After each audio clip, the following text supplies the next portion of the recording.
It's a beautiful day, isn't it? It's cold, I know, but it's always just so wonderful to grab onto life when that sunshine is out there. So thanks for being here. And I'm glad to be here too. I try to make as many of these as I can, but it is a little different being on this side than on that side. But as I told Chris when he called yesterday, I'm a preacher's daughter. I don't really have a whole lot of trouble getting up in front of a crowd.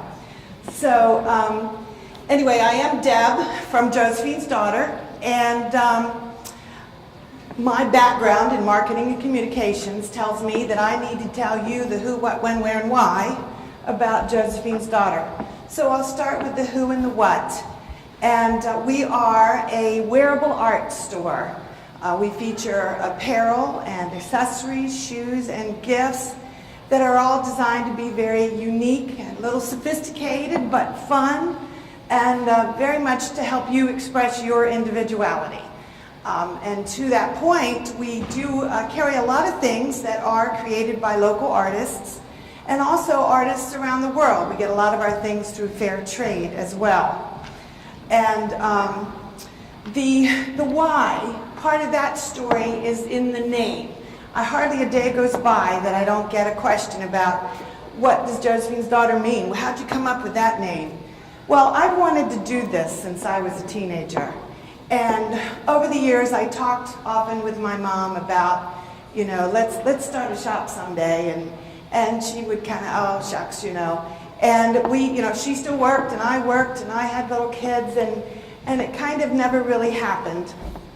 But I can tell you that even as a little girl, some of my earliest and best memories are going to the church fashion show in the spring with the ladies in their hats, and I still wear hats to this day.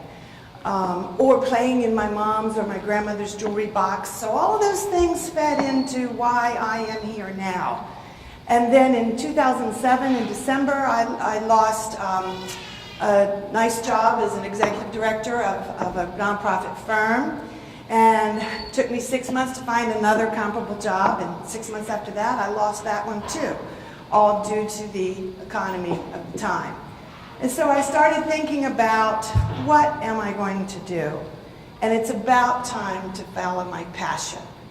And so I started thinking about I have lots of passions actually. It's not just fashion. It's music and dance and singing and reading and writing and all those things.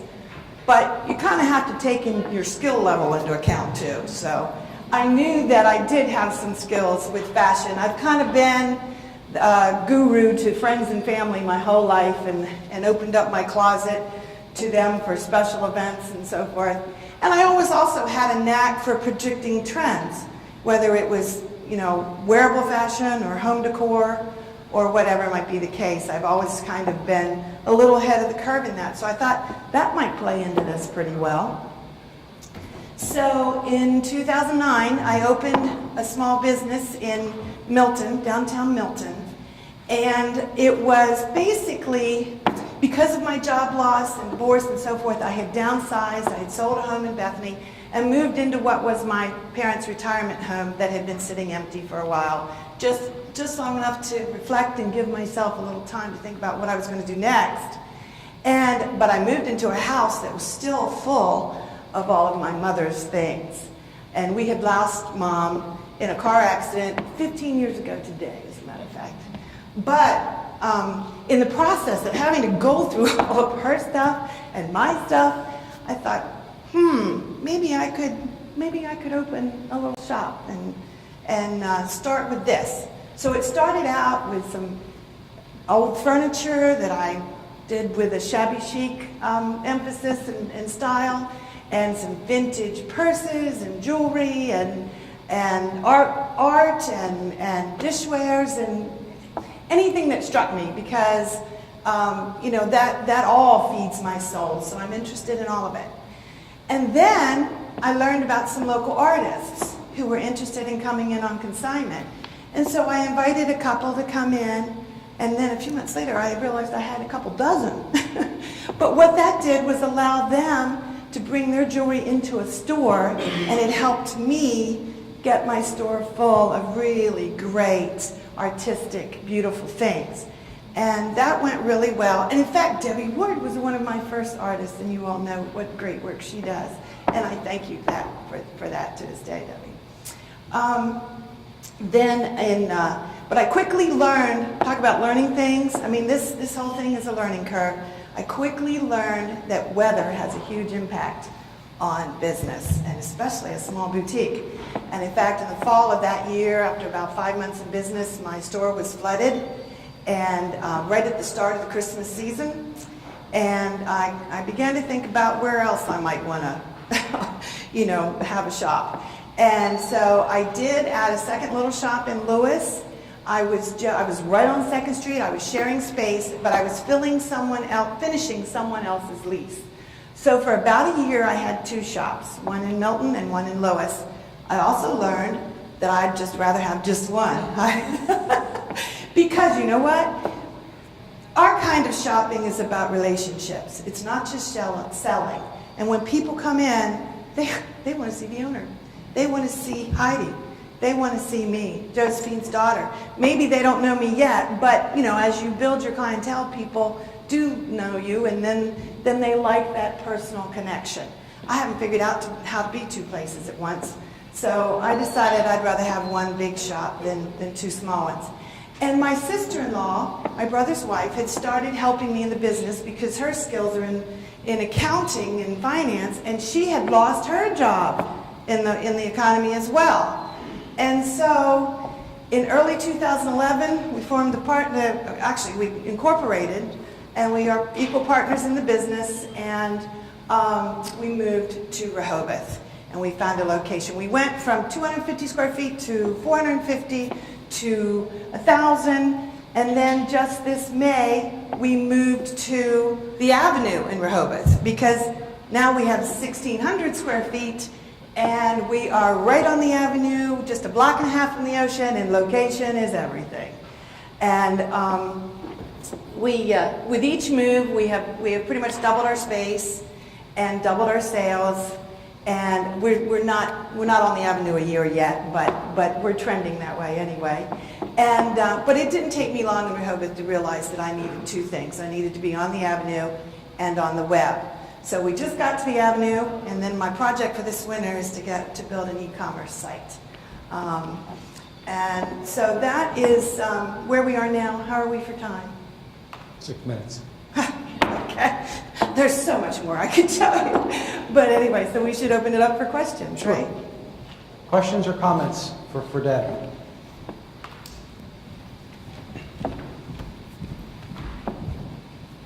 With your jewelry aspect of your business, would you consider Heidi a competitor, or would you consider it, what would you consider? Is your business big enough for your jewelry side of your store? Well, there's, sure, it's competition of a sort, but my personal philosophy is that when Heidi's doing well, I'm doing well. We are partners in this, grand scheme of enterprise, and our thing is for Rehoboth to be successful and for all of our neighbors to be successful. And, I'm going to jump the gun, Chris, and answer your question about what can you all do and tell you, come to downtown Rehoboth. Even in the off-season, even in the dead of winter, get past the outlets and remember that there are those of us who are local small businesses who, want to serve you. Any other questions or comments? I would think that when we work together, then if I know my clientele would be her clientele, then I can be a service to the customer to send them down the street, and then they love me more. Right, exactly. Because instead of being a competitor, it's more like learn about the other people and then send your customers where you know that they'll end up. Exactly. Can you tell us a little bit, coming from the nonprofit world? I think you mentioned you're an executive director for a couple of different nonprofits.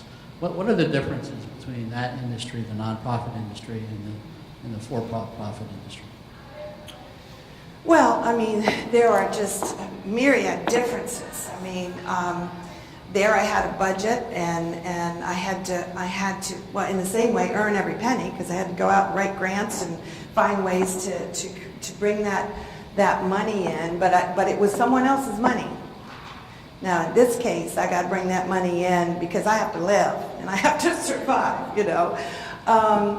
But in terms of selling, people ask me about selling, and it doesn't matter to me whether I was selling a school or Josephine's daughter. It's all about enthusiasm and passion and getting excited. And you don't even have to sell. If you're excited about what you're doing and what you have to offer, that just translates and transfers. Regardless of the industry, whether it's not. Right.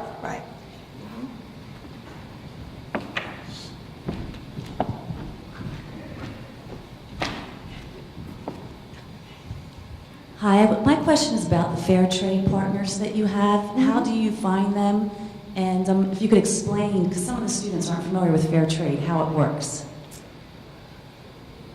Fair trade means that when we buy something from around the world, that we are buying directly from the artisans who created it. So we have a line of raffia hats and bags that are all handmade on looms and hand constructed, and they come from Madagascar, and we've met the women of the village, and those monies are going back directly to their pockets and not a middleman, and it's not being made in a factory for poor wages and all of that. And so we do have a lot of, in fact, the large majority of our scarves, for instance, are fair trade. We have an entire clothing line that is hand sewn, hand dyed, hand painted, all made in Ecuador and custom made for us for fair trade.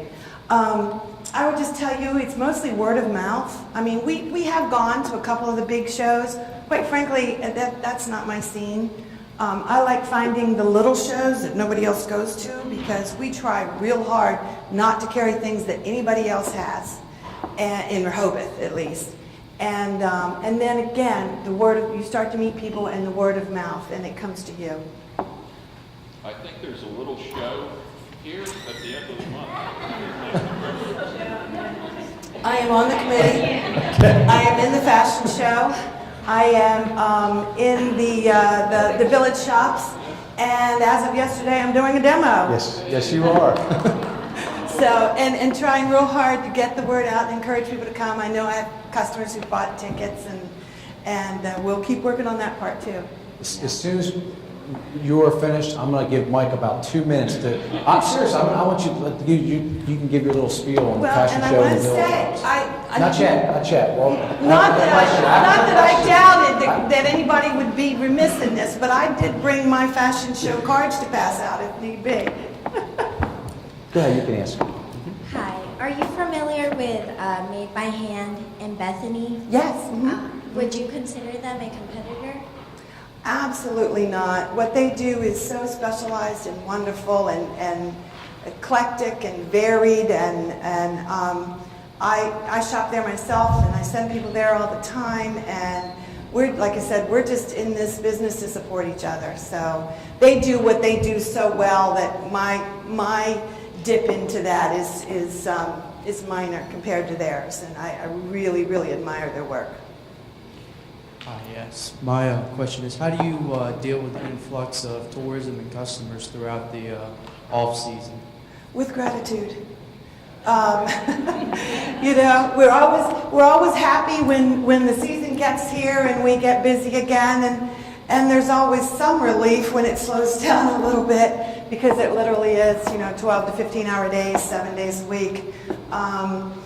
But it really, the rhythms are definitely there, and it is two very different markets. There's the locals, who we don't even see in the summertime.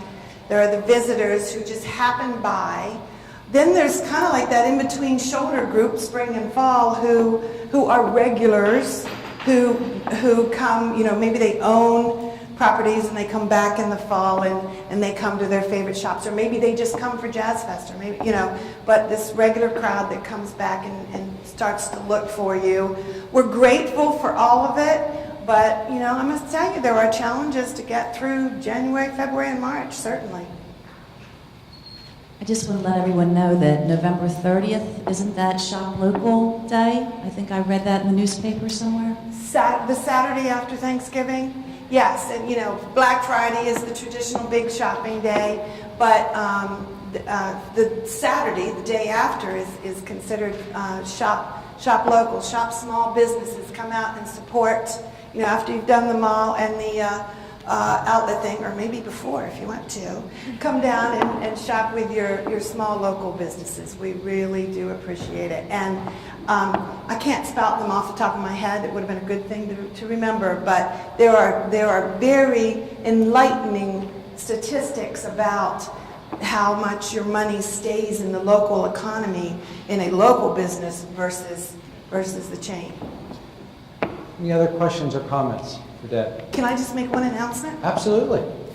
One of the lines that we carry that's fairly new to us is a gift line from Susie Toronto, who is an artist who does these very fun and crazy, let me just see if I can narrow it down just a little bit, artwork that you'll probably recognize as having seen before.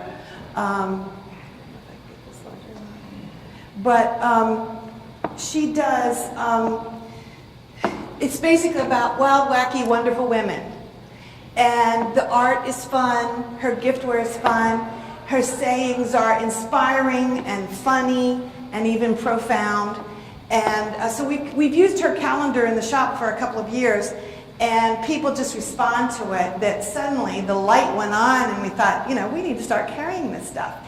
And a couple of months ago, one of my customers said, well, you know, this is the place for wild, wacky, wonderful women in Rehoboth. And I'm like, oh, that's nice. And then bingo. So now we are having a monthly Wild, Wacky, Wonderful Women's Wiggle and Giggle Fest every third Wednesday from 5 to 7 p.m. And it's just an opportunity for what we call great women to gather and have fun and fellowship and have treats and do something silly and have a few giggles and dance a little. Last month we had a hula hoop contest. And every month it's cause related. We come up, last month we gave $10 off when people donated $10 to the Breast Cancer Coalition. And this month, for every pound of food you bring to Wiggle Fest, we will give you $5 off your purchase. So every month we will have some cause benefit from the event. But it's mostly just about getting great people together. And so you're invited.